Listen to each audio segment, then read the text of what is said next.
আসসালামু আলাইকুম ভিউয়ার্স, আশা করছি আল্লাহর অশেষ রহমতে সবাই ভালো আছেন। তো আজ আমি আপনাদের সাথে খুবই গুরুত্বপূর্ণ একটি বিষয় নিয়ে আলোচনা করব, যে 5 টোটকায় রাতে বারবার ঘুম থেকে উঠবে না শিশু। এ বিষয় নিয়ে আজকে আলোচনা করব। তো সদ্য মা হয়েছেন যারা, তাদের জন্য ভিডিওটি খুবই গুরুত্বপূর্ণ। তো ভিডিওটি সম্পূর্ণ দেখার অনুরোধ রইল। বড়রা সকলেই ভয় দেখিয়ে বলেন, এই তো রাত জাগার শুরু। প্রথম দিকে খুব একটা টের না পেলেও কটা দিন পর থেকেই অবস্থা খারাপ হতে শুরু করে। সারাদিন ধরে সদ্যজাত দেখাশোনা করা, বারবার খাওয়ানোর দায়িত্ব থাকেই। তারপর রাতে ঘুম পড়াতে গিয়ে প্রাণ ওষ্ঠাগত হয়ে যাচ্ছে সদ্য মা হওয়া মেয়েটির। এই সমস্যা প্রায় অনেক মায়েরই। একেবারে ছোট শিশুদের মূলত খিদে পেলে বা পোশাক ভিজে গেলে ঘুম ভেঙে যেতে পারে। শারীরিক কোনো অসুবিধা থেকেও এমন সমস্যা হতে পারে।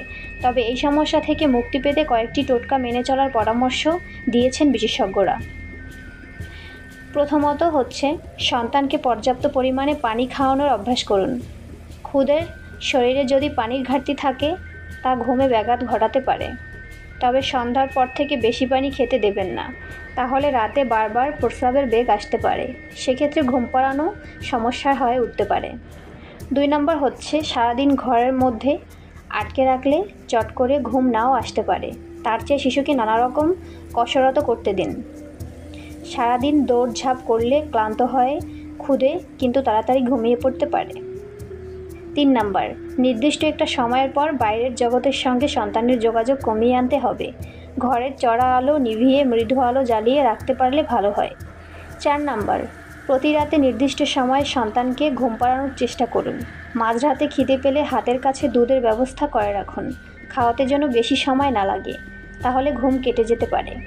5 নম্বর, ঘুম পাড়াতে খুব সমস্যা হলে রাতে শিশুর সারা দেহে তেল মালিশ করতে পারেন। শরীরে যদি কোনো অস্বস্তি হয়, সেক্ষেত্রে হালকা গরম তেলের মালিশ দারুণ কাজ করে। তো বাচ্চাকে ঘুম পাড়ানোর বিষয়ে এই নিয়মগুলো মানলে আপনার বাচ্চা 100% ঘুমাবে, আর চিন্তা করতে হবে না রাতের ঘুম নিয়ে। তো ভিডিওটি ভালো লেগে থাকলে অবশ্যই একটি লাইক করবেন, এবং এ ধরনের আরও বেবিদের বিষয়ে ভিডিও পেতে চাইলে চ্যানেলটিকে সাবস্ক্রাইব করে সাথে থাকবেন। আজকের মতো এখানেই বিদায় নিচ্ছি। আল্লাহ হাফেজ।